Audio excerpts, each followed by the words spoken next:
As an aside, I've actually been thinking a lot about Kim today because the very first time we ever did any public panel for Supernatural, period, was at the Paley Fest during our first season. With Kim. And we had no idea that anyone was even watching the show. And then there was like a crowd like you guys, and we were like, oh my God, people seem to actually watch this. And anyway, and so Kim was with us, and so I hope he's with us here now. Do you miss Soulless Sam, or are you glad he's gone? Both. I do miss Soulless Sam. I really, really enjoyed playing Soulless Sam. And if y'all disagree, then... No, wasn't he awesome?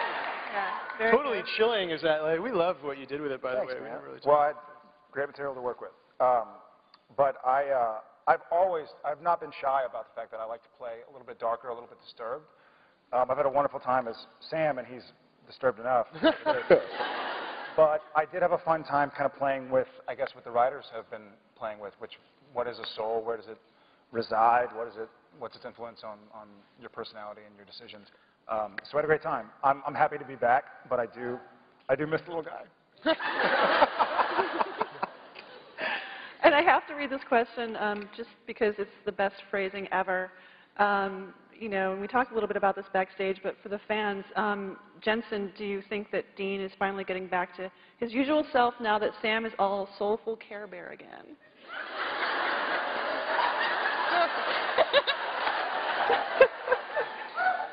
I missed you, Care Bear. Yes, I do, and it was kind of a relief for me because for the first half of the season, it was difficult, you know, to build a relationship with not only the actor but with a character for 5 years, and then to have that relationship severed, but then still have to work with that person was very difficult for me as an actor too. I mean, and it's a testament to what Jared was doing. I thought he was doing great as Soulless Sam, but he wasn't playing the character that I'm used to working with.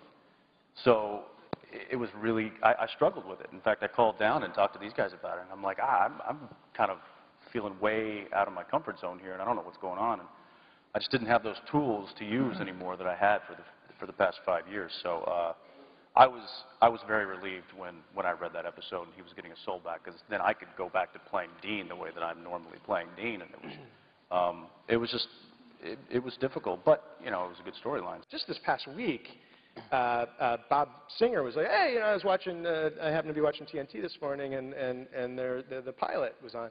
I was like, oh God, that scene where they walk to the Impala. And like, for the writing of it, I mean, I'm talking about the writing. I mean, the guys are always nailing it in performance. I mean, really and truly, it's like, there are scenes where you just didn't have time. And for instance, like just to bring that back, because I just thought about it just the other day, like the pilot where they walk to the Impala and Sam and Dean are talking, and they're talking about like nothing that two human beings would ever talk about, but just setting up the franchise of the show. Well, when Dad raised us to be hunters ever since we were 3 years old. And the other one's like, I know. And the other one's like, and then he always had us fighting after the creature that took Mom, and he never raised us properly. And I always wanted the other one to be like, I know, who are you talking to? But it's not me, because I know all this information. And so, what third party are you giving this exposition to? So anyway, you're never happy with at least on the writing side with all of it, and like look at it. What if it's 6 years later, and like you can tell like I'm not over it. So in the first episode that Castiel shows up in, he's trying to communicate with Dean, and in so doing, his voice, his angelic voice, is exploding television sets and breaking windows. And so I, consummate guest star that I am, thought, oh, you know, I'm going to do this really deep, gravelly, kick-ass kind of window-breaking voice. And I may be running into medical problems now. I mean, it has been brutal on my throat. So, yeah, regret a little bit.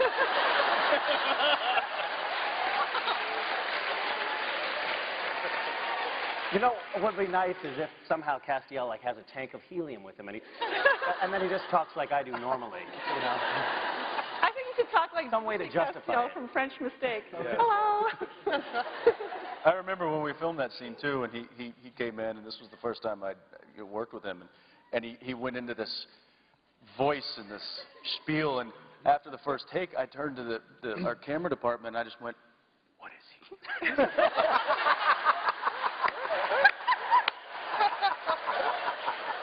I was like, "Did he audition?"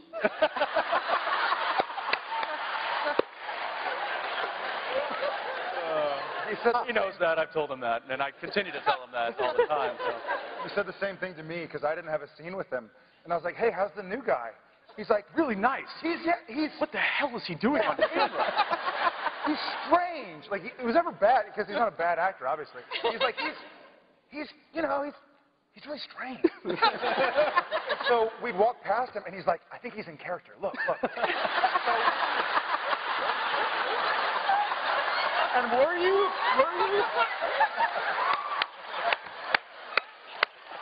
Because I remember specifically one moment, he was sitting in the back of a grip truck eating something. Must have been yogurt or granola or something. But we walked past, and Jensen kind of gives me this, because we're going from like stage 3 to our trailers, and he's like, there he is. We kind of looked, and we both sort of did like... Look, there's the freak.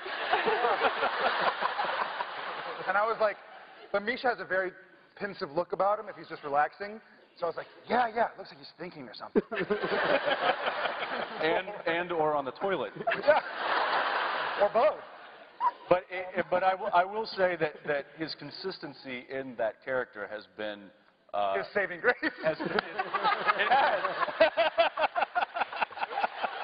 And it's really grown on me. Nice job, buddy.